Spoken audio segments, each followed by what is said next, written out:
जगता दुरावला न कळे साधन या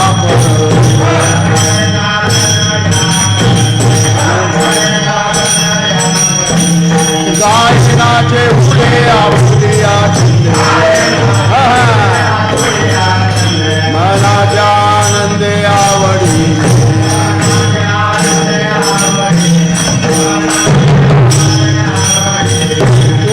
म्हणे आता आपुल्या सायाचे म्हणे आता आपुल्या सायाचे आम्हा जगदीशे सांभाळावे आम्हा जगदीशे सांभाळावे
बोला बोला.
श्रीरामशरणं समस्तजगतां रामं विना का गति. रामेण प्रतिहन्यते कलिमलं रामाय कार्यं नमः. रामात्र्यस्यति कालभीमभुजगौ रामस्य सर्वं भजे. रामे भक्तिरखण्डिता भवतु मे रामं त्वमेवाश्रयः. आदौ ब्रह्म त्वमेव सर्वजगतां वेदात्ममूर्तिं विभुं. पश्चाच्छो निजटा विनाशद्विजां कृत्वावतारं प्रभो. हत्वा दैत्यमनेकधर्मचरितं भूत्वात्मगोत्रे गृहे. वन्देऽहं नरकेसरी सरस्वती श्रीपादयुग्माम्बुजं. तुझ्या मंदिरी आर्तजीवास तृप्ती. तुझ्या दर्शने लोकस्वानंद घेती. श्रुतिधन्य झाल्या तुझे गीत गाता.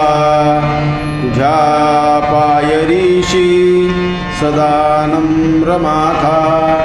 तुकीता तुका हा परब्रह्मरूपी. तुकीता तुका हा पावला सत्स्वरूपी. तुकाराम हे नाम वाचेसी गाता. बहुसा निळा पावला वर्माता. घेई घेई माझी सेवा दीन दुबळ्याची देवा. वैष्णवा संगती सुख वाटे जीवा. वैष्णवा संगती सुख वाटे जीवा. आणि कमी देवा काही नेणे. गाये नाचे उडे गाये नाचे उडे आपुलिया छंदे. मनाच्या आनंदे आवडीने.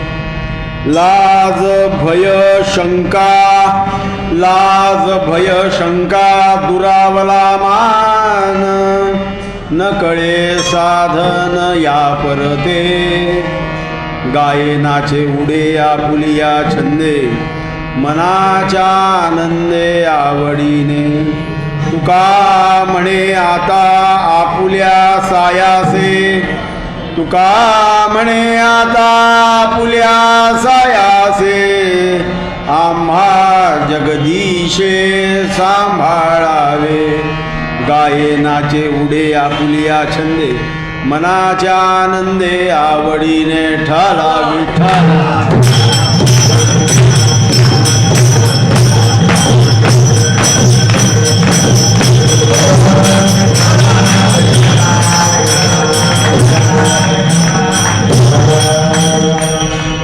आज षटतीला पापनाशिनी. पापाचं नाश करणारी आजची हरिदिनी.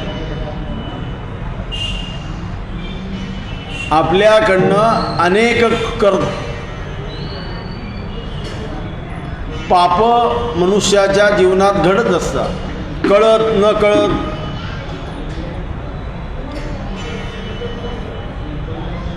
कळत घडणारे पाप त्याचं फळ आणि नकळत घडणारे पाप त्याचं फळ. ह्या दोघींचा विचार सविस्तर आहे. पण आपल्याकडनं घडत असतात. पाप घडले की त्याचं फळ आपल्याला भोगावं लागतं आणि मग ते भोगणे ब्रह्मादिकांना सुद्धा चुकत नाही. ब्रह्मादिकांना सुद्धा ते भोगावेच लागतात.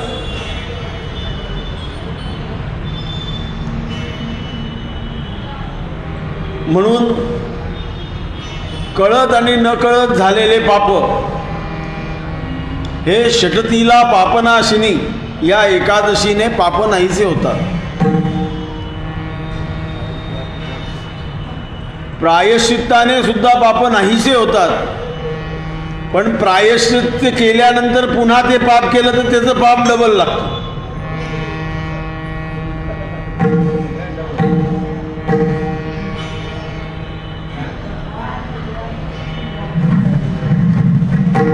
प्रायश्चित्त केल्यानंतर जर पुन्हा पाप झालं तेच पाप तर त्याचं डबल पाप लागतं.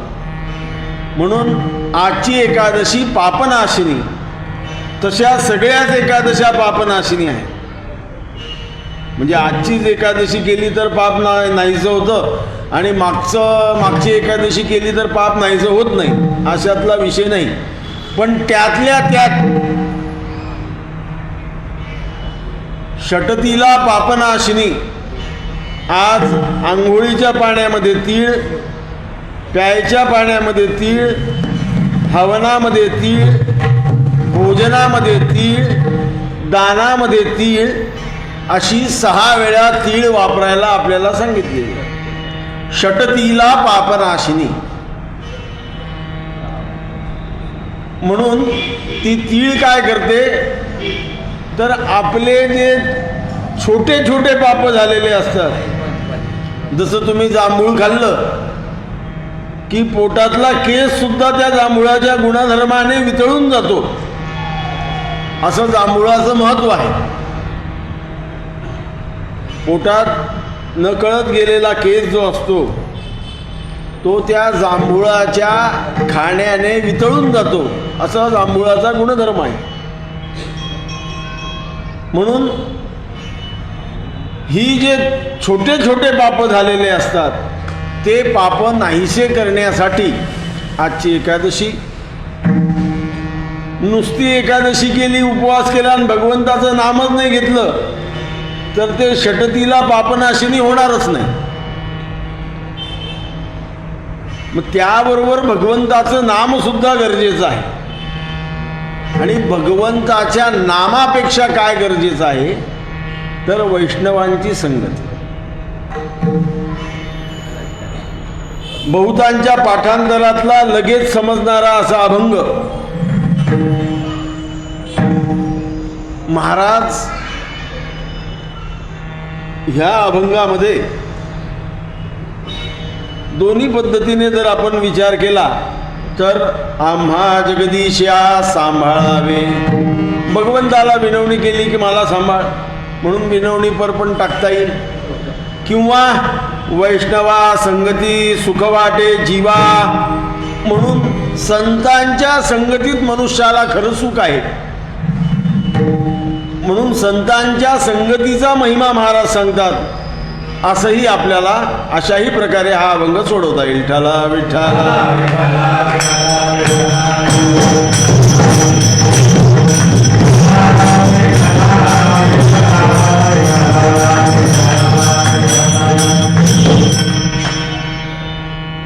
भगवंताजवळच मागितलंय की वैष्णवांची संगत द्या आणि भगवंताजवळच सांगितलंय की आम्हालाही सांभाळा. म्हणून संतांची संगत, नाथ महाराज म्हणतात संतद्वारी कुतरा झालो प्रेमरसासी सोकलो, संते बांधिली गळा दोरी. गळ्यात त्यांच्या दाराजवळ बसणं सुद्धा मला पवित्र आहे कुत्रा होऊन. इतकी संत संगती आपल्याकडे सगळ्या संतांनी सांगितलेली आहे.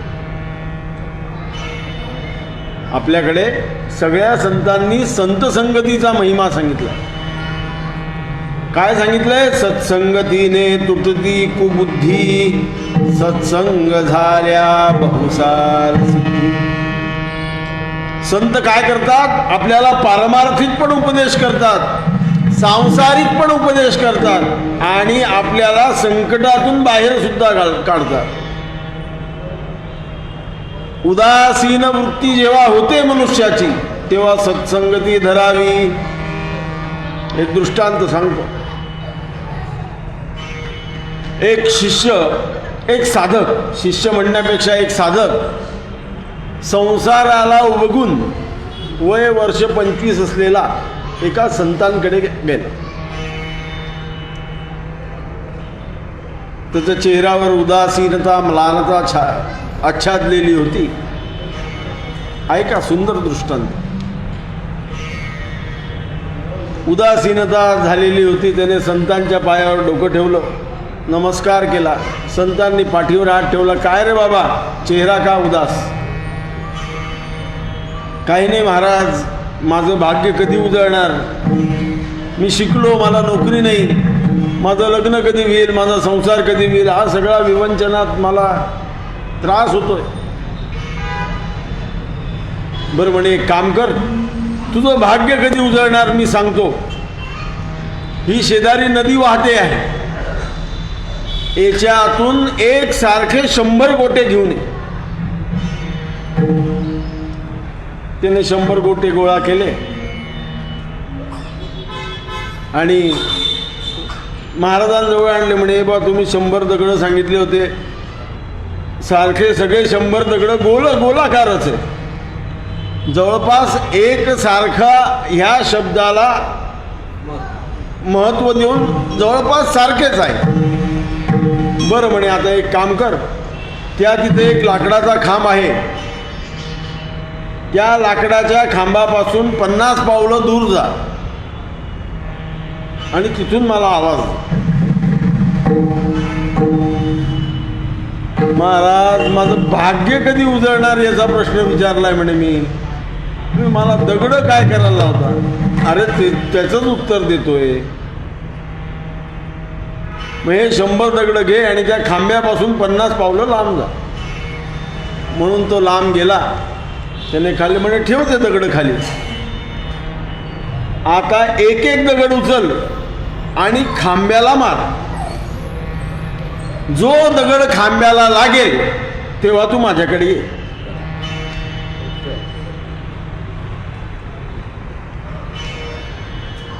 बरं म्हणे महाराज. तो 50 त्या खांब्यापासून 50-100 पावलं आलेला. तो खांबा छोटा. त्याने 1 मारला, 2 मारले, मारता मारता 40 मारून झाले.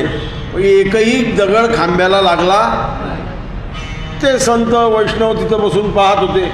लक्षात ठेव, खांब्याला लागला की माझ्याकडे ये.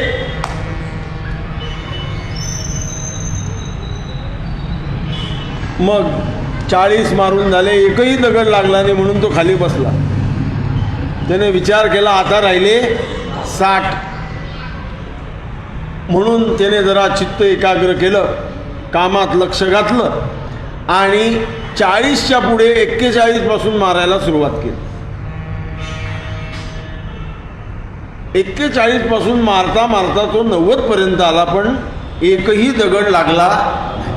पण 40 पासून तो जेव्हा मारत होता तर त्या खांब्याच्या आसपास पडायला लागला.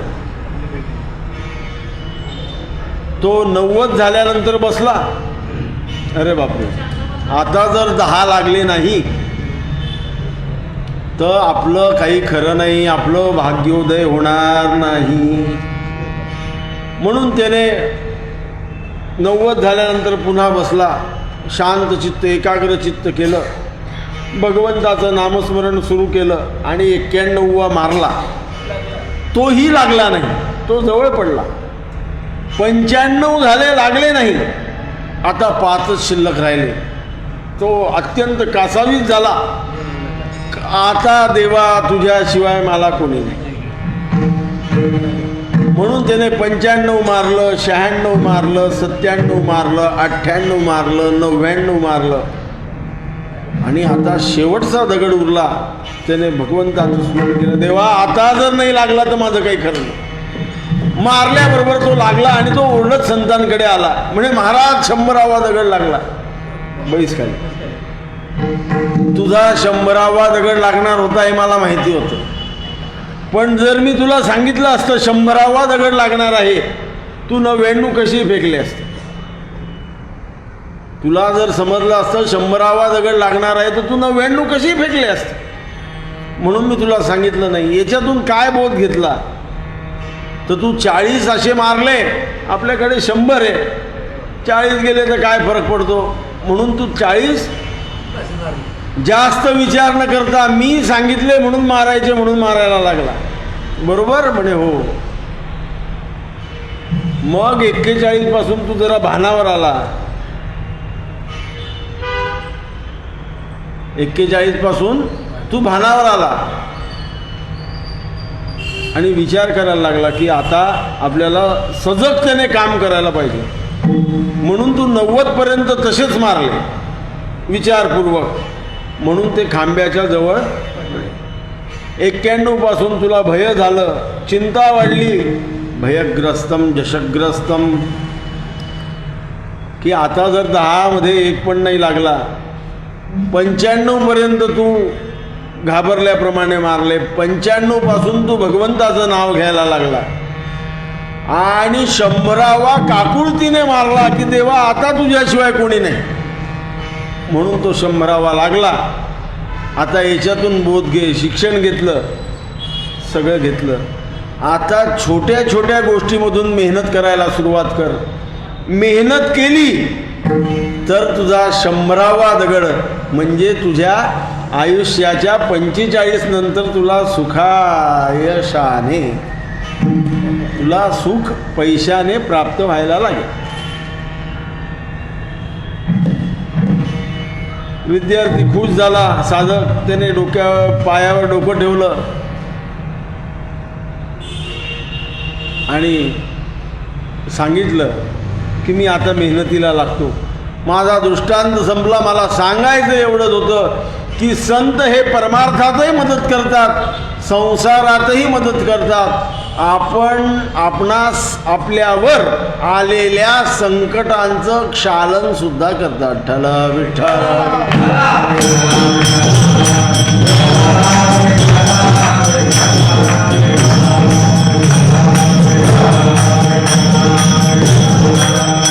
आपण संतांच्या संगतीत गेलो की आपल्याला संसाराचं भान राहत नाही. भान म्हणजे काय? चिंता राहत नाही. आपण संतांच्या सहवासात गेलो, देवाच्या सहवासात गेलो की आपल्याला संसाराची चिंता राहत नाही. वाहू हा संसार असं म्हणायचं म्हणजे उद्या कपाट किल्लं सगळे घेऊन मंदिरात. वाहू हा संसार देवा पायी.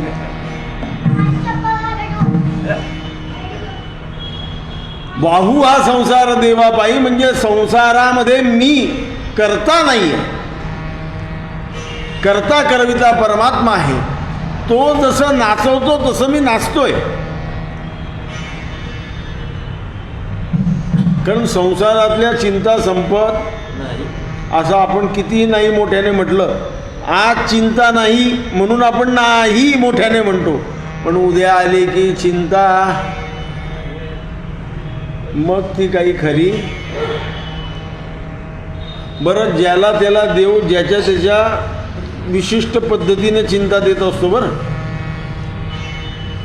देवालाही भक्ताला आपल्याकडे आणण्याची जी चिंता देतो, जगात अनेकांकडे असतात त्या चिंता, पण ते लोक त्याला दुर्लक्षित करतात. जाऊ दे आपल्याला काय करायचं, आणि याला ती मोठी चिंता लागून राहते.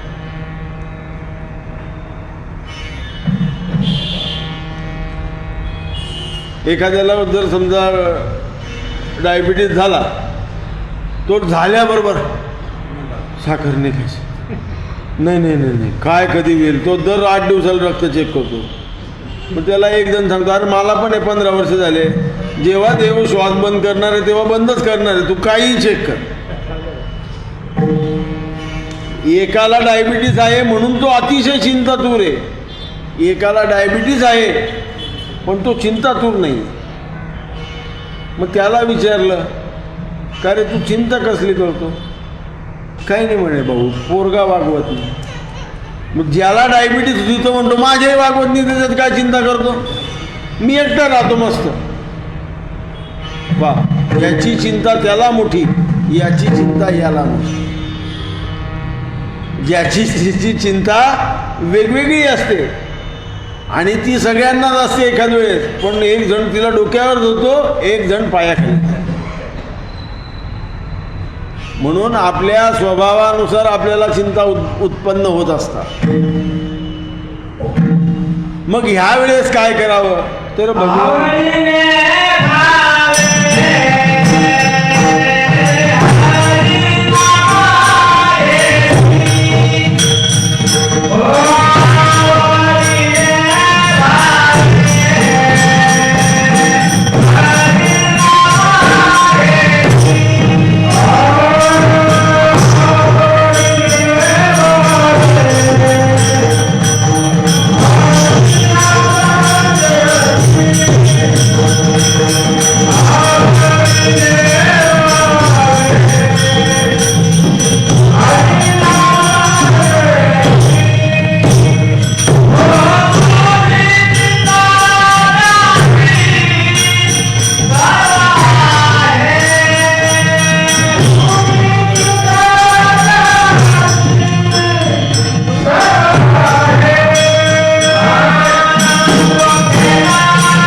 परमात्म्याला आपली चिंता आहे.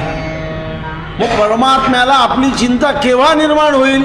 जेव्हा तुम्ही परमात्म्याकडे जा. कैमी,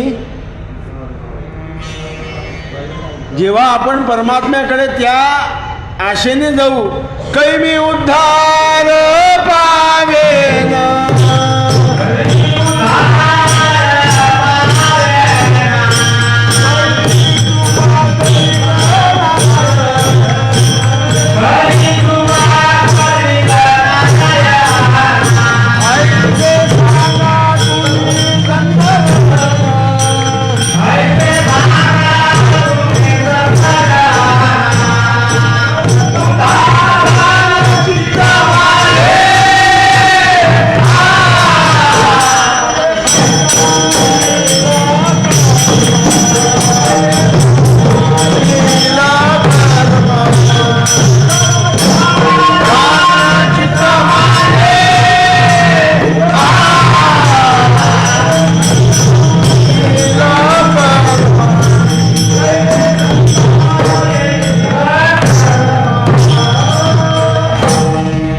परमात्म्याकडे आपण अशा विचाराने जाऊ किंवा संतांकडे अशा विचाराने जाऊ, कैमी उद्धार पावेन, कै कृपा करील नारायण. ऐसे सांगा तुम्ही संत जन, करा समाधान चित्त माझे, कै खंडईल कर्म, हे माझं कर्म खंडेल का? कारण कर्मानुसारच आपल्याला गती मिळणार आहे. मग कर्मानुसार जर गती मिळणार आहे, आता मला एकाने प्रश्न विचारला की कर्मानुसार जर गती मिळणार आहे तर मग भगवंताच्या कृपादृष्टीने कर्म कसं खंडणार? तर भगवंताच्या कृपादृष्टीने वाईट पाप कर्म जे आहे ते खंडून जाईल, चांगलं कर्म शिल्लक राहील. चांगल्या कर्मानुसार पुन्हा पुढचा जन्म त्या कर्मानुसार मिळेल आणि त्या जन्मात केलेलं पुन्हा चांगलं कर्म ते आपल्याला मोक्षपदाला केले कर्म झाले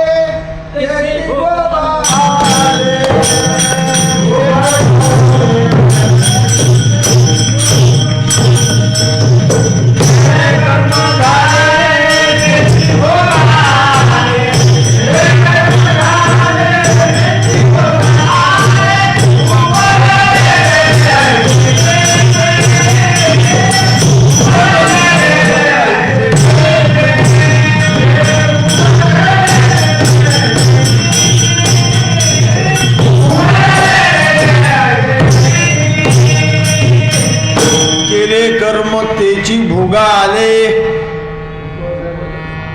जे आपण कर्म करतो ना तेच भोगाला येतं. बुद्धी कर्मानुसारिणी. बुद्धी ही आपल्या केलेल्या कर्माच्या अनुसार वागत असते. म्हणून कर्म करणाऱ्यांचे पण काही काही प्रकार आहेत. तुम्ही म्हणाल कसे कर्म? वाईट कर्म करणाऱ्यांचे काही प्रकार आहेत लोकांचे. एखादा नुसतं धमक्या देतो, पा बरं मारून बसेल, काहीच करत नाही बरं तो. एखादा शांत असतो आणि करायचं ते फटकन करून टाकतो. मग ज्याने फटकन केलं ते कर्म झालं, त्याचं पाप जास्त आहे. आणि जो नुसतं वायफळ बडबड करतो, ते बोलायचं भातन बोलाचीची कडी, जो नुसतं असं बोलतो त्याचं पाप कमी. मग त्याचा वाचा दोष आहे आणि याचा कर्मदोष आहे. म्हणून संत संगतीत राहिल्यावर आपलं कर्म सुद्धा दुरुस्त होतं. संत संगतीत राहिल्यावर आपलं कर्म सुद्धा दुरुस्त होतं. आपण विचारतो, हे असं कर, नाही नाही तसं करू नको, नाही नाही तसंच करा, तसं करू नको, थांब, 4 दिवसांनी पुन्हा प्रश्न विचारा, मग मी सांगतो. 4 दिवसांनी त्याची बुद्धी क्षमन घे, काय रे काय झालं, काय सोडून देऊ, तुम्ही सांगता सोडून देऊ. पण तेव्हा त्या तापलेल्या तव्यावर जर पाणी टाकलं थंड तर फरफर फरफर फरफर. 4 दिवसांनी पुन्हा प्रश्न विचारायला मग सांगतो. संत काय करतात? तो त्या क्षणाचा क्रोध शांत करतात. त्या क्षणाचा क्रोध काय करतात? शांत करतात. हो हो, जा देवाचा नमस्कार करून मग पुन्हा ये. संतांच्या संगतीने काय होतं? कर्म दुरुस्त होतं, शुद्ध कर्म होतं. कर्म शुद्ध झालं की मनुष्य पापापासून वंचित होतो. पाप त्याच्या हातून घडत नाही. म्हणून तुकाराम महाराज पहिल्या चरणामध्ये म्हणतात की का संतांची संगती जरा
संतांच्या संगतीत मनुष्याला अप्रतिम सुख प्राप्त होतं. काय सुख प्राप्त होतं? तुमचं तुटेल धरणे प्रपंचाचे ते तर 100% खरं आहे, त्याच्याबद्दल काही अडचण नाही. संसारातले दुःख नाहीसे होतातच. पण सुख म्हणजे काय? सुखानुशायिनो रागा. सुख, तुकाराम महाराजांना हे जे सुख वाटे जीवा असं म्हणायचं आहे, ते सुख कुठलं? संसारातलं सुख तर सुख राहत नाही. ते उपभोगलं की पुन्हा दुसरं सुख मिळावं असं वाटतं. मग त्या मिळालेल्या सुखाचं महत्त्व राहत नाही, पुढच्या पडलेल्या नाण्याचा विचार येतो. ते सुख कसं प्राप्त होईल असा साधक विचार करायला लागतो. तुकाराम महाराजांना संसारातलं सुख इथं म्हणायचं नाही. तुकाराम महाराजांना संसारातलं सुख प्राप्त होतं असं म्हणायचं नाही. भगवत प्राप्तीचं सुख, भगवन नामाचं सुख, भगवन नामाच्या आनंदाचं सुख.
म्हणायचं आहे ते सुख भगवत प्राप्तीचं, भगवंताच्या नामाचं, भगवंताचं नाम गायल्यानंतर मिळणाऱ्या आनंदाचं सुख, या संदर्भात सुख म्हणायचं आहे.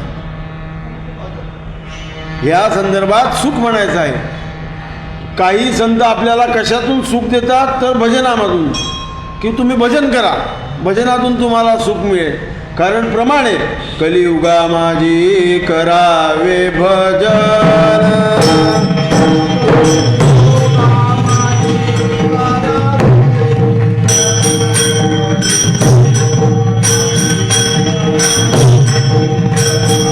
कलियुगा माझी करावे कीर्तन, जय नारायण देव भेटी, जय नारायण देव भेटी, जय नारायण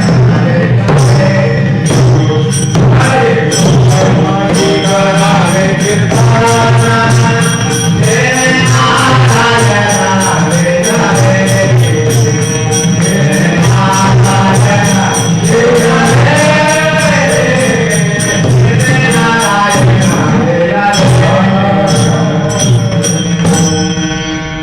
संत काय करतात, आपल्याला पाहिजे ते सुख, आपण संसाराच्या सुखाची अपेक्षा घेऊन आल्यावर ते तेवढं तात्पुरतं पूर्ण करून देतात. तुम्हाला आणखीन एक दृष्टांत सांगतो, सत्य घडलेला दृष्टांत आहे.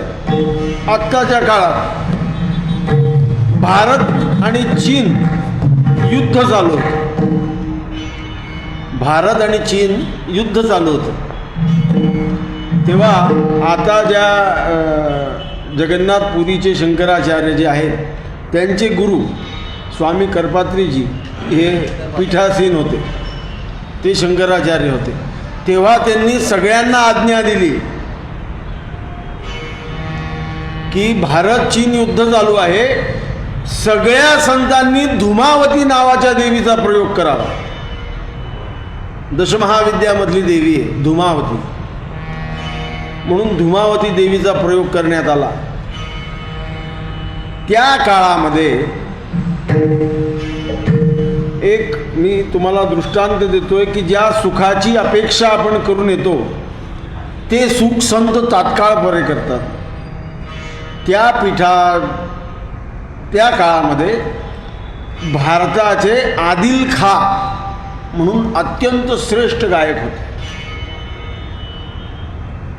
त्यांचं नाव आहे आदिल खा म्हणून. ते गायला बसले की पाऊस, म्हणजे जसा भीमसेनजींनी पाऊस पाडला होता मेघमल्हार गाऊन मुंबईमध्ये, तसं त्यांच्या वेळेस दिवे लागायचे. हे कर 4 महिने झालं असं आदिल खानच्या घशातून शब्द निघेना,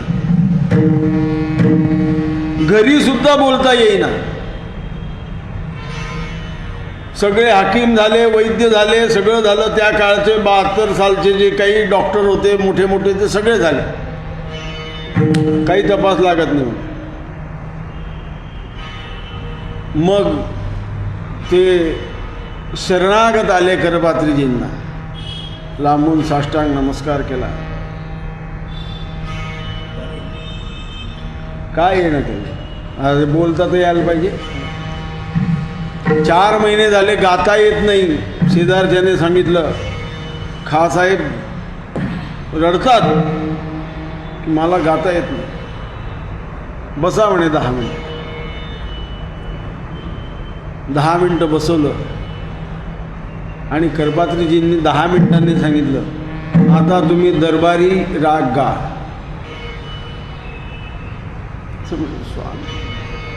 दरबारी राग गा. यांना पेटी तबला आणून द्या रे म्हणे. पेटीवर स्वर लावला, प्रयत्न करा. 2-4 मिनिटं अरखडत स्वर निघाले आणि पुन्हा दरबारी सुरू झाला. ते म्हणे, काय सेवा करू स्वामीजी, सगळं हे त्यागून देऊ का?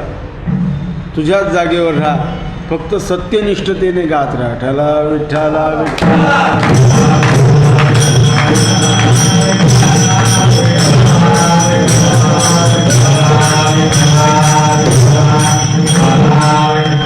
फक्त हे लोक ह्या झालेल्या घडलेल्या गोष्टी स्वतःच्या चरित्रात लिहित नाही, हीच शोकांतिका आहे. हे स्वतःच्या चरित्रात लिहून ठेवायला पाहिजे होतं, पण ते लिहित नाही. शोकांतिका ही भारताची. म्हणून वैष्णव काय करतात, आपल्याला संत काय करतात, आपल्याला जे सुख पाहिजे आहे ते सुख लगेच तात्काळ प्रदान करून देतात. ते सुख तात्काळ प्रदान करून देतात आणि मग भगवंताकडे लावतात. आणि कमी देवा काही नाही. तुकाराम महाराज म्हणतात की देवा मला या व्यतिरिक्त काहीच नको. काय पाहिजे तर संतांची संगती मला नेहमी घडली पाहिजे. संतांची संगती मला नेहमी घडली पाहिजे. आणि ती घडल्यानंतर त्यांनी दिलेल्या नामजपाने, त्यांनी मला मंत्र दिला, संतांजवळ मी बसलो, उभं राहिलो, ते भजनाला लागले, मी त्यांच्या मागे उभं राहिलो, तर मला कशी बुद्धी ते महाराज दुसऱ्या चरणामध्ये सांगतात.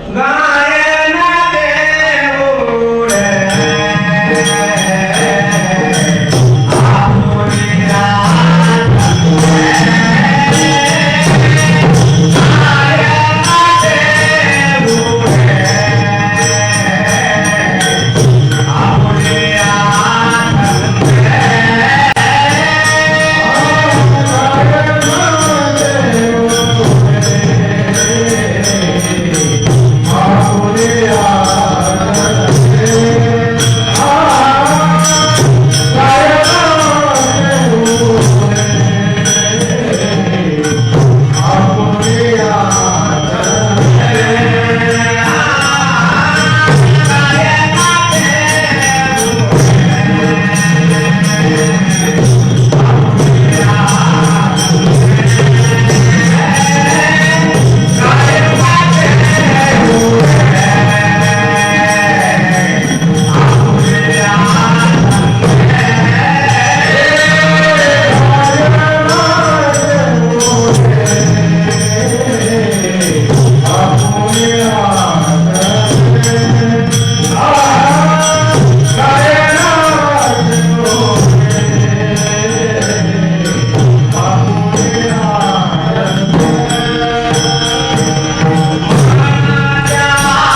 गायनाचे उडे आपुलिया छंदे मनाच्या आनंदे आवडीने.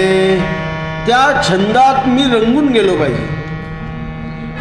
बरं, ते नुसतं शरीराने भगवंताचं नाम न घेता मनापासून भगवंताचं नाम घेतलं पाहिजे.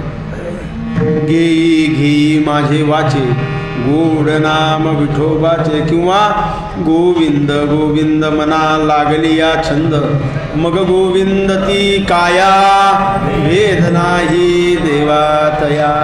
मग त्या मनापासून मनाच्या आवडीने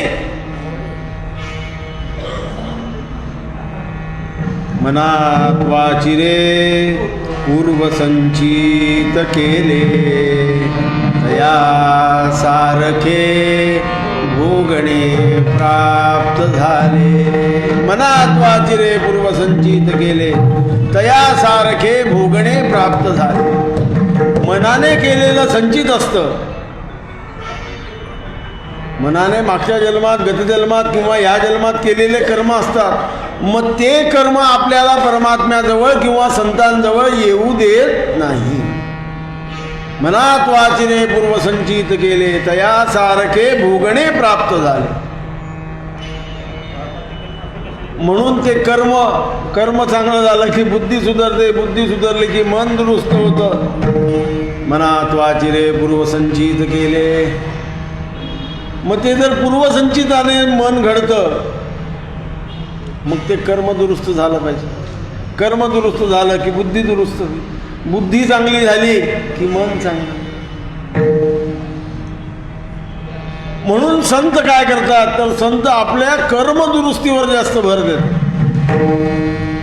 पहिले आशीर्वाद देऊन सुख देऊन देतात. आता नको, बस थांब थोडं, देवाचा जप कर, रामाला प्रदक्षिणा मार. आपण काय करतो, त्यांनी देवाची उपासना सांगितल्यावर देवाशी व्यवहार करायला लागतो. देवाशी काय करायला लागतो आपण, व्यवहार. बरं, आपलंच नाही हो, अनेक संतांचं पण असं झालेलं. एक माधवाचार्य नावाचे संत, त्यांनी 13 कोटी गायत्रीचा जप केला, 24 कोटी गायत्रीचा जप केला. बरं, गायत्रीचा जप केल्यानंतर 24 कोटी जप झाल्यानंतर गायत्री साक्षात दर्शन देते. 24 कोटी जप झाल्यावर काही दर्शन नाही. म्हणून ते उठले तिथून आणि काशीला आले. काशीला इकडे तिकडे फिरत होते, दत्ताच्या देवळात बसले. काय जप करू, काय जप करू, 24 कोटी झालं की गायत्री दर्शन देते, पण काही नाही, काही नाही. मला तर देवावर विश्वास राहिला नाही. हे असं आपलंच नाही होत, संतांचंही झालेलं आहे. मग त्या वेळेस काय करतो परमात्मा, तू केलंय, तू थांब 2 मिनिटं.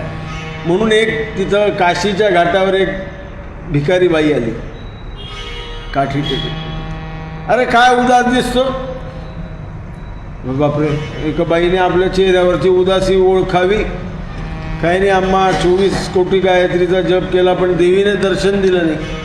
जरा मागे वळून पहा बरं. मागे वळून पाहिलं तर धूर निघताना दिसला. म्हणे हे काय, तुझे पाप जळत आहे अजून 24 कोटी गायत्रीने. म्हणे मग अजून 1 कोटी कर, म्हणजे तेव्हा देवी दर्शन दिली. अजून 1 कोटी केला काशीला बसून, तेव्हा तीच आलेली वृद्धा गायत्री स्वरूपात प्रकट झाली. असं आपल्या समर्थांच्या चरित्रात सुद्धा एक उदाहरण आहे. 13 कोटी रामनाम जप झालं, म्हणे राम दर्शन देतो, काही नाही. मग मागे पहा ना काय झालं, सगळं जळतंय, अजून कर. मी परवा मागच्या एकादशीला तुम्हाला उदाहरण सांगितलं. आपण 1 माळ केली की 1 माळ झाली बरं, एक माळ झाली आपली मंदिरात. तिथं बसून मी मोजली ना, मग 1 मणीसुद्धा जास्त पडू देत नाही. 107 झाले की 108वा जप, श्रीराम जय राम. 109 सुद्धा होऊ देत नाही. त्या गोंदवल्याला मागच्या महाराजांच्या जयंती पुण्यस्मरणाच्या दिवशी तिथं जप लिहिलेला होता. महाराष्ट्राने जप केलेला 641 कोटी. अजून लाख तर ते पाठ नाही झाले माझे. 641 कोटी ते खाली लिहिलं होतं 641 कोटी म्हणून ते लक्षात राहिलं. 641 कोटी जप केला रामनामाचा, पण हाकणीनं बुडलो.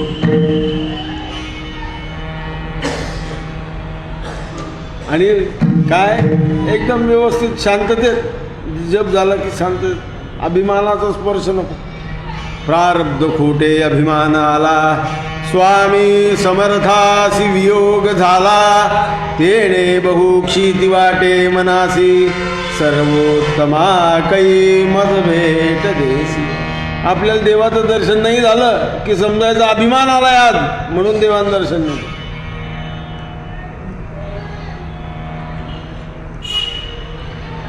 त्याला प्रार्थना करायची. प्रार्थना देवा तुलाही, तू सदा जवळी असा, मी जिथे जाईन तेथे पूर्ण दृष्टीने पहा. अशी प्रार्थना करायची. आपण काय करतो, देवाशी व्यवहार करतो. मग मी तर तेव्हा रामनामाची एक माळ केली होती, मग मला असं कसं काय गाडी कसं काय पंक्चर झाली माझी, आणि मग आजच गाई होती ना आजच पेट्रोल कसं काय संपलं. मग देवा तुझं माळाचं मी एवढं देवाचं केलं, मी सगळ्यांना माझाच पोरगा मला वागवत नाही. ते पोराने वागवावं म्हणून तुम्ही देवाचा जप केला आहे का? काही मी उद्धार पावे ना, काही मदत भेटेल नारायण, याच्याकरता जप केला. देवाशी केलेला व्यापारिक व्यवहार हा कधीच फलद्रूप होत. भगवंताचा जप करायला स्थिर बुद्धीच लागते. बुद्धिमांद्य चालत नाही. बुद्धिमांद्य असेल तर भगवंताचा जपामध्ये आपण व्यवहार करतो. जप कशा करता झाला पाहिजे मी सांगितलं तुम्हाला. प्रार्थना देवा तुलाई, तू सदा जवळी असा, मी जिथे जाईन तेथे पूर्ण दृष्टीने पहा. किंवा विषयजनित सुखे सौख्य होणार नाही, तुझं विण रघुनाथा ओखटे सर्व काही. याच्याकरता जप झाला पाहिजे, याच्याकरता देव झाला पाहिजे. आणि तुम्ही सांगितल्यावर देवाला कळतं असं तुम्हाला जर कळत असेल तर तुम्ही ना कळते आहे. विठ्ठला विठ्ठला.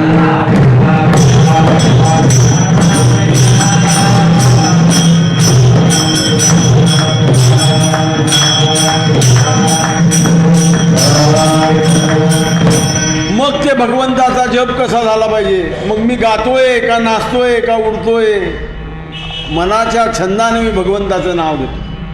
मग त्याच्यामध्ये दूध उतू चाललंय का गॅसवर, त्याचा वास सुद्धा येत नाही. तर आपण जप करतो तिकडे दूध उतू दूध बंद करा ना, कसं काय संसार कराल तुम्ही. असा जर जप होत असेल तर तो काही कामाचा नाही. माला फिरे कर्मे मन फिरे चौफेर, माला बिचारी क्या करे फिराने वाला है कपूत. माला काय करेल त्याला, आणि तो फिरवणाराच कपूत आहे ना. फिरवणाराच कपूत आहे. ती काय माळा काय करणार. आपलं तर मन ठिकाणावर नाही. म्हणून ज्ञानेश्वर महाराज म्हणतात एवढं सगळं त्यांनी सगळ्यांचा अभ्यास केला एकदम परफेक्ट. एवढा अभ्यास करून ते सांगतात देवाची द्वारी उभा क्षणभरी, तेणे मुक्तीचारी साधी. क्षणभरच उभा राहा, पण कसा निर्विकल्प, निर्माण मोहा संग दोषा, अध्यात्म नित्यान विनिवृत्त कामा. काम निवृत्त झाला पाहिजे तर क्षणभरी. नाही तर असे किती पाहिले आपण मंदिरात बसणारे. सकाळी पोरगं वागवत नाही, घरात दांगडू नको म्हणून तो मंदिरात येऊन बसतो.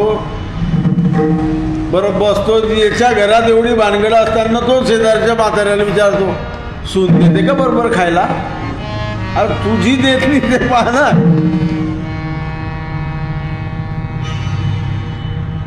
आपण काय करतो, विषयजनित सुखे सौख्य होणार नाही. म्हणून भगवंताचं नामच, भगवंताच्या नामाशिवाय त्याच्यामध्ये जो आनंद आहे, सच्चिदानंद रूपाय, भगवंताचं स्वरूप आनंद हे भगवंतांनी नामात ठेवलेलं आहे. म्हणून नामामध्येच आनंद प्राप्त होतो. ज्ञानामध्ये आनंद प्राप्त व्हायला खूप तपश्चर्या करावी लागते.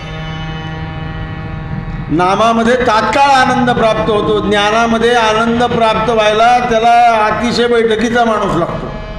प्राप्त होत नाही मी असं म्हणत नाही बरं, प्राप्त होतो ज्ञानामध्ये आनंद, पण मग त्याला बैठक लागते, त्याला तेवढी तपश्चर्या लागते, तेव्हा ते आनंद प्राप्त होतो. पण नामात कसं, आपल्यासारख्या मुमुक्षू साधकाला सुद्धा तात्काळ आनंद प्राप्त होतो. तात्काळ आनंद प्राप्त होतो. नाम गोड, नाम गोड, नाम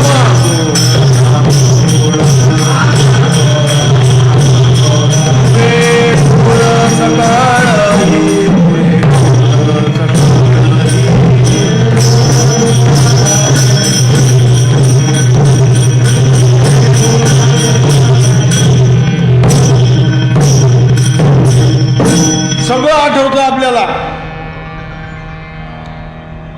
8:30 वाजता 10:30 वाजता बँकेत जायचं आणि तिथून चेक काढायचा हे आठवण राहते. पण देवाचा जप संध्याकाळी करायचा किंवा सकाळी करायचा हे आपल्याला आठवत नाही. कारे नाठवीसी कृपाळू देवासी, कारे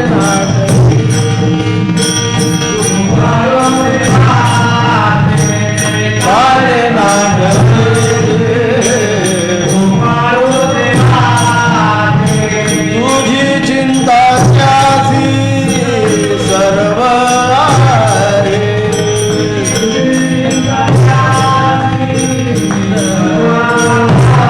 हे बाळा दुधा पूर्ण करीतो, बाळा दुधा वाढवी श्रीपती सवे दोन्ही, सवे दोन्ही, काळा दुधा गुण करीतो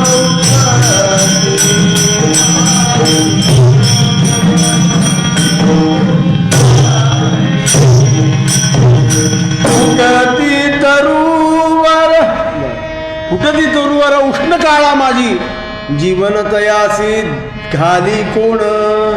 उन्हाळ्यात मंदिरातल्या झाडांना घालतो भले आपण, पण मग जंगलातल्या झाडांना कोण घालतं? पण त्यालाही तरुवर फुटताना उन्हाळ्यात. फुटती तरुवर उष्ण काळा माझी,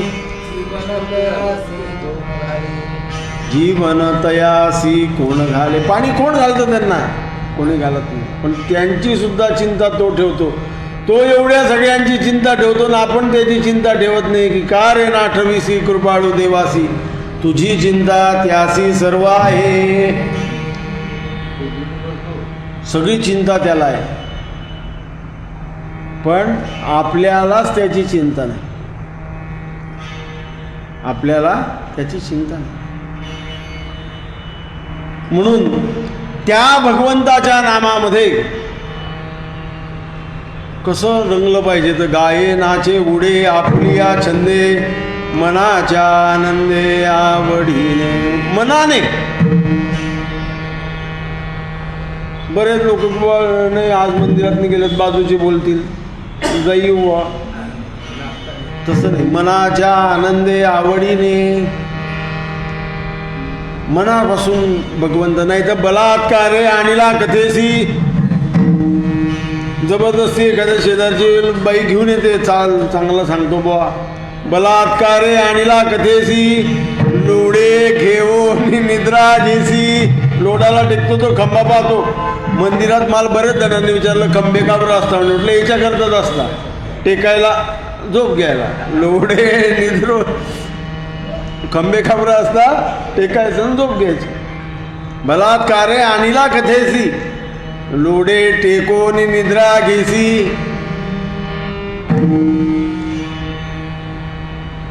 म्हणून भगवंताचं नामात जो आनंद आहे तो ज्ञानात नाही असं नाही, मिळतो, पण त्याला खूप तपश्चर्या लागते,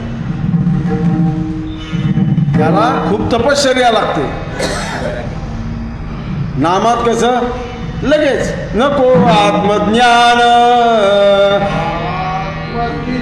भाव, नको आत्मज्ञान तू देवकी भक्त ऐसे करी, तू देवकी भक्त ऐसे दावी रूप माझ गोपिकार माझा, दावी रूप माझ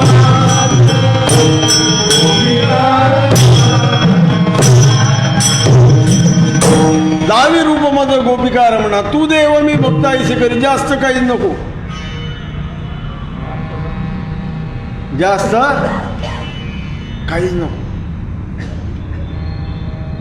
कारण ज्ञानेश्वर महाराजांना माहिती होतं की यांच्याकडनं जास्त काहीच होणार नाही.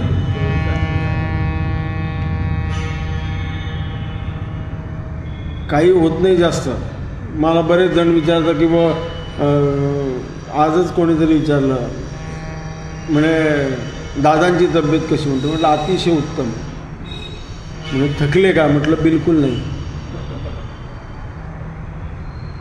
म्हटलं तुम्ही त्यांच्या समोर बसून दाखवा मांडी घालून, तुम्ही किती वेळा मांडी मोडता आणि ते किती वेळा मोडतात, त्याच्यावरून आपण थकले का नाही असा विचार पाहू.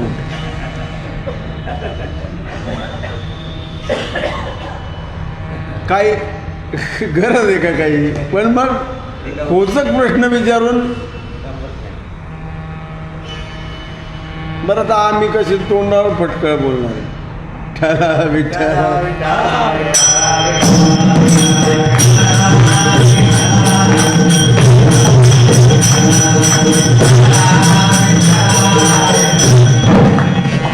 मग मनाच्या छंदाने भगवंताचं नामस्मरण करायचं.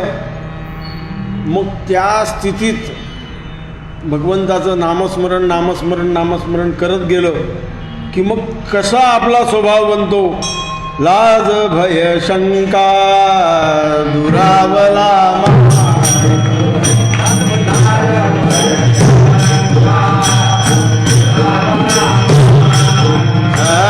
लाज भय शंका दुरावला,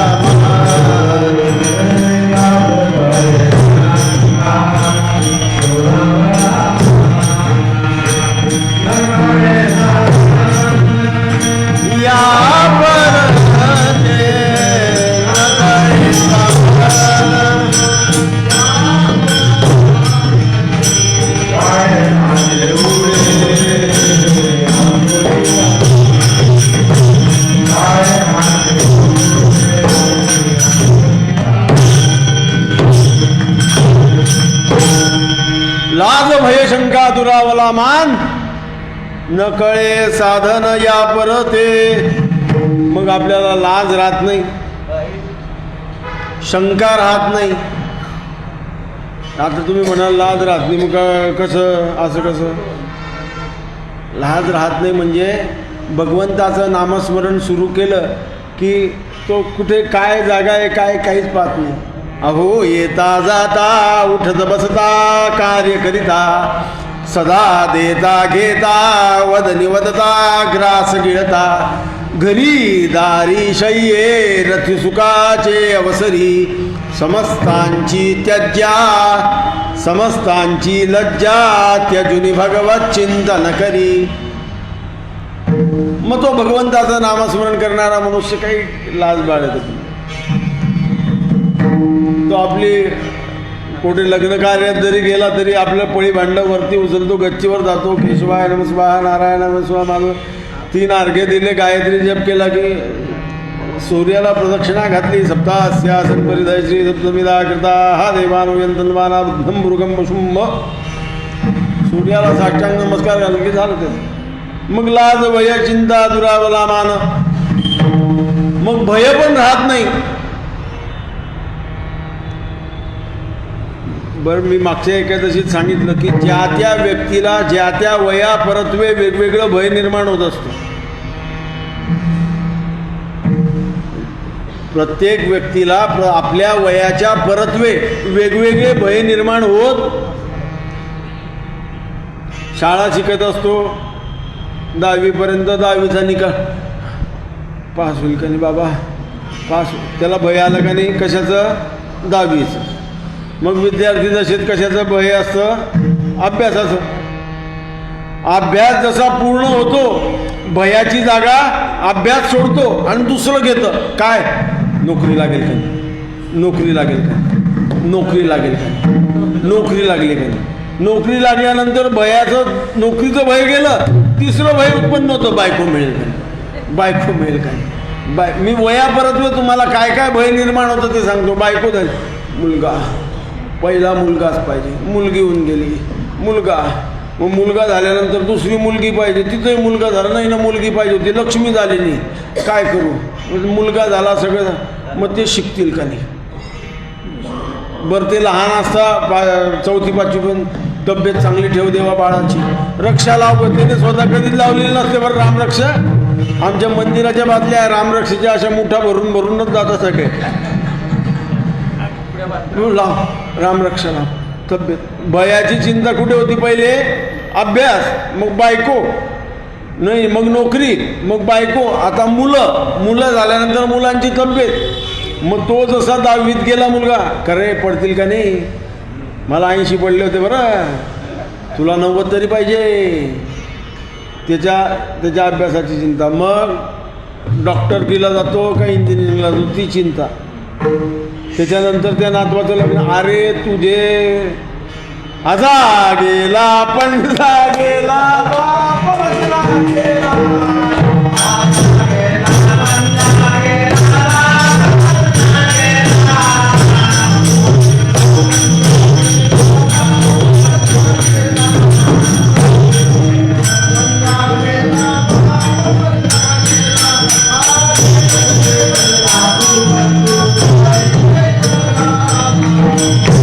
देखत ना तू बंधू तोही कैसा झाला,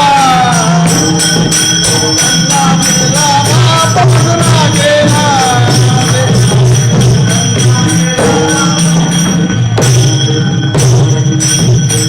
त्याचं भय वेगळंच वाढत जातं. अरे बाबा, तुझा आजा गेला, पंजा गेला, बाप मसना गेला, देखत ना तू बंधू तोही तैसा झाला. सगळ्यांना जायचं ते. मग तो पोरांची नोकरी झाल्यानंतर त्याचं म्हातारपण येतं, भाऊ माझ्या गोळ्या घेऊन दे, हां तू तिकडे रूममध्ये झोपतो, ती सॉर्बिटेट नावाची कुठली गोळी आहे, रात्री दुखलं तर मी ठेवून घेईन माझ्या हातानं, ते दाखवून दे. गोळ्या ठेवल्या, पाहायचो बरं, आवाज आल्याबरोबर उठ. हां, मग ते मरणाचं भय निर्माण होतं. वयाची जागा बदलत जाते, वया परत्वे वेगवेगळं भय निर्माण होतं, वेगवेगळं भय निर्माण होतं. म्हणून लाज भय शंकाही राहत नाही साधकाला. ज्याला जो एकदा आत्मस्थिती, नको ब्रह्मज्ञान आत्मस्थिती भाव, नको ब्रह्मज्ञान आत्मस्थिती भाव, तू देव मी भक्तायसे करी, ह्या ज्या ठिकाणी पोचतो, त्या स्थितीला तो जो साधक जेव्हा पोचतो तेव्हा त्याला शंकाही राहत नाही. त्याला काही पांडुरंग एक आहे का विठ्ठल एक आहे, हरिहरा भेद नाही नका करू वाद.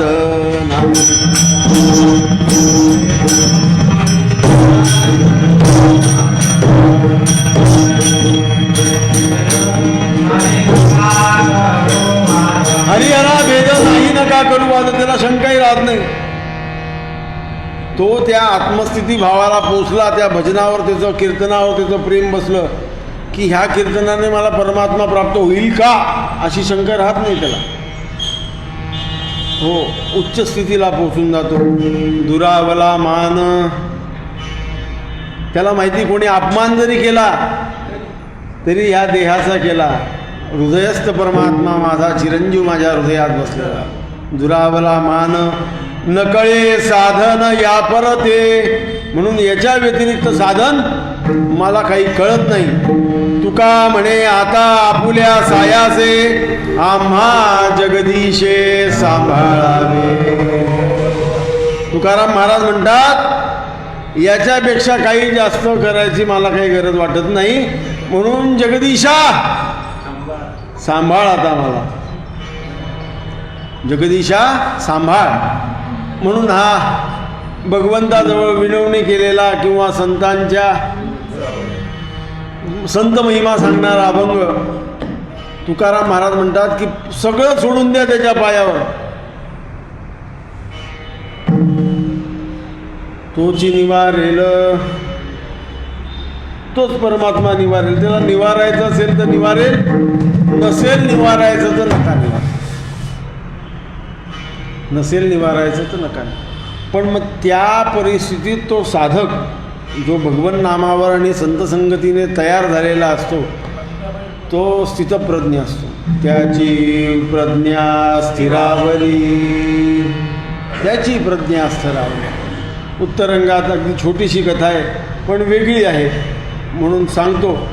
तोपर्यंत भगवंताचं नामस्मरण करून राधे राधे गोविंद गोपाल राधे राधे गोविंद गोपाल राधे राधे राधे गोविंद गोपाल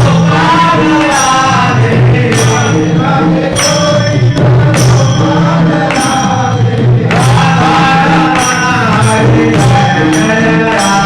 गोविंद गोपाल राधे राधे राधे राधे गोविंद गोपाल राधे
वाराणसी नगरीत,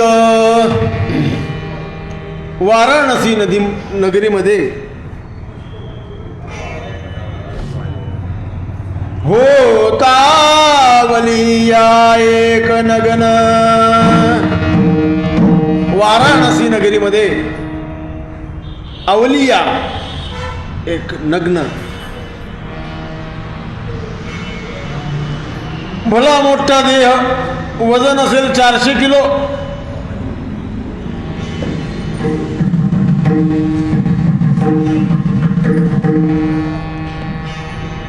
नसे कोणाशी बोलत,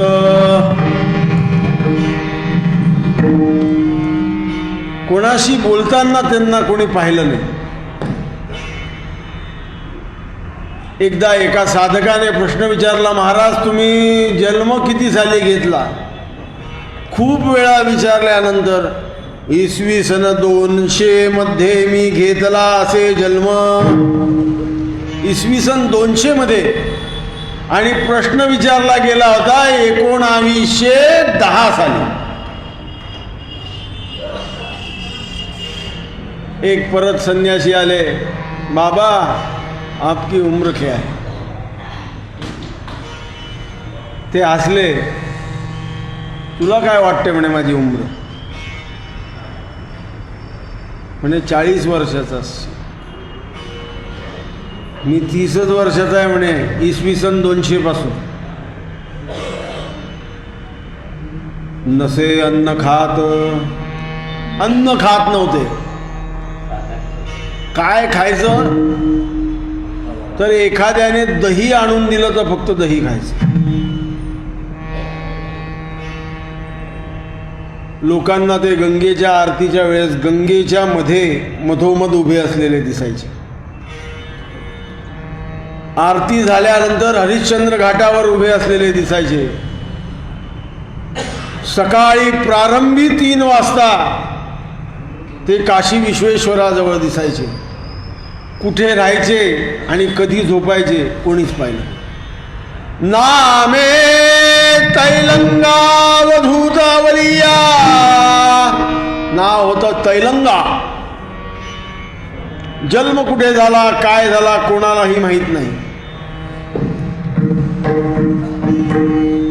नदीवर उभे असलेले दिसायचे. ह्या तीराहून त्या तीरावर चालताना दिसायचे. नग्न असायचे. झाली. एकदा काय झालं, इंग्रजांनी त्यांना पकडलं, नग्न फिरतात म्हणून. टाकले बंदिवासासी, बंदिवासात टाकलं. त्या साहेब समोर उभा, त्या शिपायाने कडी घातली, कुलूप लावलं. दोघींची पाठ फिरली तेव्हा अवलिया बाबासे गच्चीवर. कैद खाना रिकामा. वरती पाहिलं, अरे हे वरती कस काय गेले म्हणून 4 शिपायांनी परत धरून आणलं, मध्ये ठेवलं, बेड्या घातल्या, परत कुलूप लावलं. त्यांची पाठ फिरली तेव्हा ते बसला असे खुर्ची माझी. खुर्चीवर, त्या साहेबाच्या खुर्चीवर बसलेले दिसले. परत पकडलं, परत बेड्या घातल्या, परत कुलूप लावलं. ते पाठ फिरता तोपर्यंत दिसे गंगातीरी. गंगा तीरावर दिसायला लागला. अनेक शिष्य त्यांच्या पायावर नमस्कार करायला तळमळत असे, पण कोणालाही नमस्कार करू दे, कोणाशी बोले ना. कधी खाताना कोणी पाहिलं नाही, कधी झोपताना कोणी पाहिलं नाही. कोणी फक्त दही आणून दिलं तर ते दही हातावर घ्यायचं आणि खाऊन घ्यायचं. याच्या व्यतिरिक्त त्यांना कोणी आहार करताना पाहिलं. नामे तैलंगावधूतावलिया. प्रखर तेज असं की सकाळी 3 वाजता त्या काळात काशी विश्वेश्वराला ते बसले असताना अलौकिक असा प्रकाश गाभाऱ्यामध्ये पडायचा.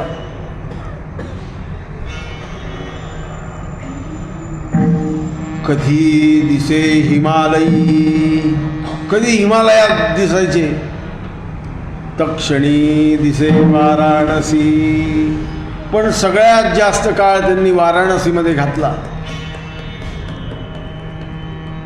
एके काळी झाले ऐसे, एकदा झालं असं की एका खोड काढणाऱ्या माणसाने त्यांना दही देतो म्हणून बादलीभर चुना एकत्र करून दिला. दही आहे म्हणे आणि बादलीभर चुना दिला. त्यांनी तो बादलीभर चुना खाऊन घेतला आणि हसत असे ग्रामा माझी, आणि तो हसायला लागले. ते बोलत नव्हते जास्त, ते जसे हसायचे तसा चुना देणारा जो होता त्याच्या पोटात आग पडायला सुरुवात झाली. त्याच्या पोटात आग पडायला सुरुवात झाली. अनेक वैद्य हकीम झाले, त्याची आग काही थांबेना.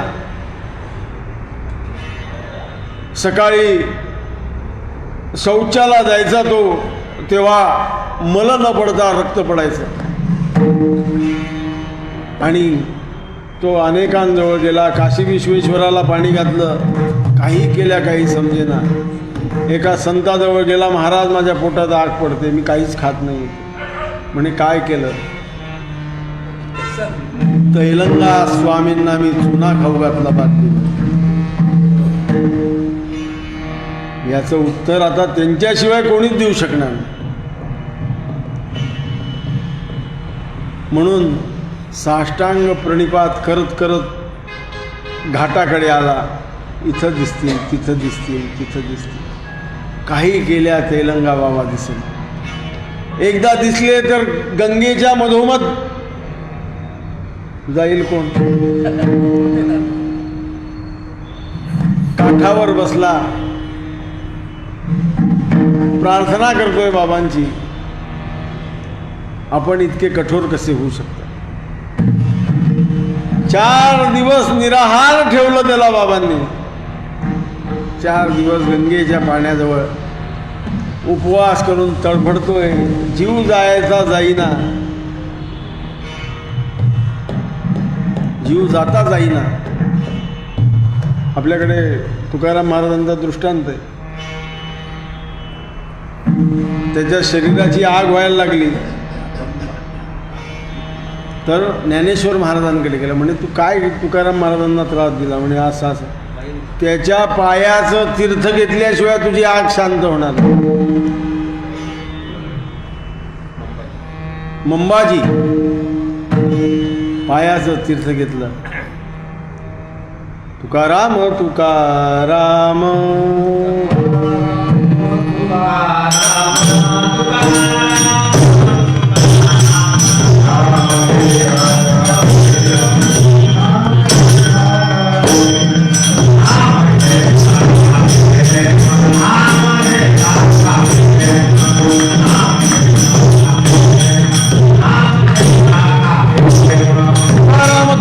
नाम घेता कापे तुका विष्णू नाही तुझा म्हणून. आणि तो चुना खाऊ घालणारा काठावर पडलेला आहे. अनेक माशा डंस करून जात आहेत. आग काही केल्या थांबेना. काकूळ तिला आला की मी संतांचा अपमान केला, पण संत दयानिधी आहे, ते माझ्यावर कृपा करतील, मला सुख वाटेल असं ते करतील. वैष्णवा संगती सुख वाटे जीवा. काही केल्या तो गंगेच्या घाटावरून उठायला तयार नाही. पोरं आले म्हणे मोठ्या कुठल्या तरी हॉस्पिटलमध्ये नाही, माझ्याकडनं संतांचा अपराध झालेला आहे. सगळे चालले गेले. ते नदीच्या किनाऱ्यावर विव्हळतोय तो एकटा आणि तैलंगा बाबाची प्रार्थना करतोय. रात्री 2 वाजता बाबा तुरतुर तुरतुर चालत आले. तोंडात जप आहे, जय जय जय जय जय शिवशंकर, जय जय जय जय बम बम बम शांत सदाशिव, बम बम बम बम शांत सदाशिव, जय जय जय जय शिवशंकर. आणि समोर आल्याबरोबर त्याला उठता येईना. महाराज, मी अत्यंत अपराधी आहे.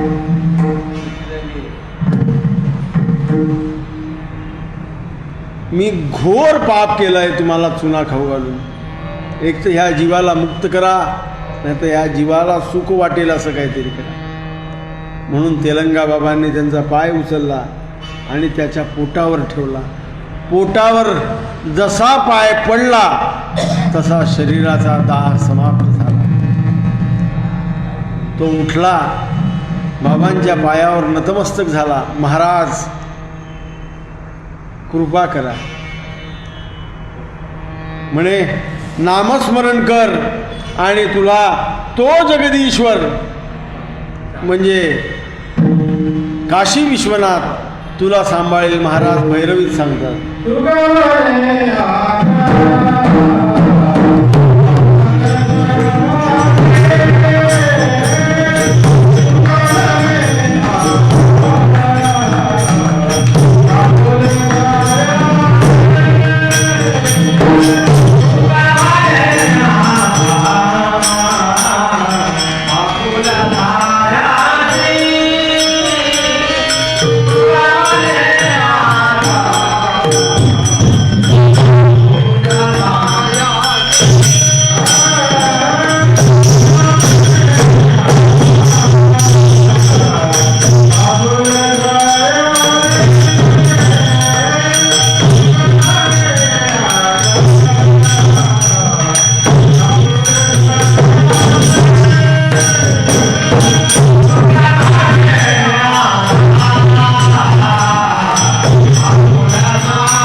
बंद करू ना.